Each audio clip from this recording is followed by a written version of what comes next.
residents and local police were drawn to this construction site. So this is about the curse of Lorona. Blood-curdling screams.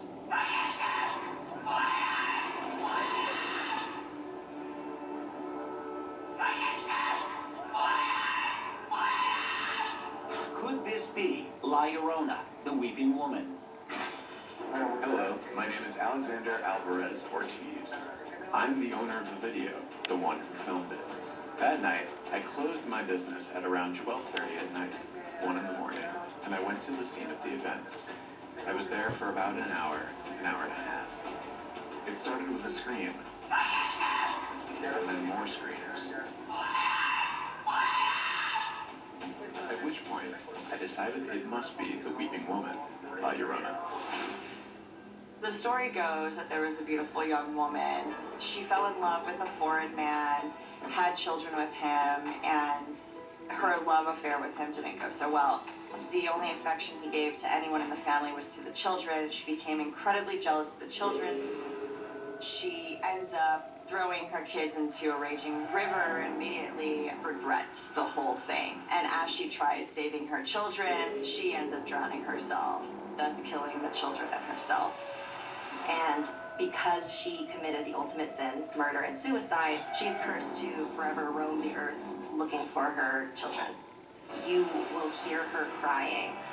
Usually she's heard weeping very, very loudly because she's looking for them.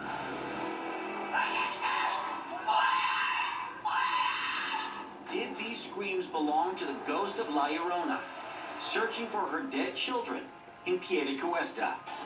It created a shock because I wasn't the only one who was scared. We kind of went into a collective shock. And screams. They were screams like from beyond the grave. Screams that no living person could make. Neither the police nor any of us managed to find anyone. But then, the police find what appears to be a dress. Could it really be the weeping woman's nightgown? The weeping woman appears with long hair and a robe down to the ankles, and that robe was found there. So what did they do? They poured gasoline on it and set it on fire.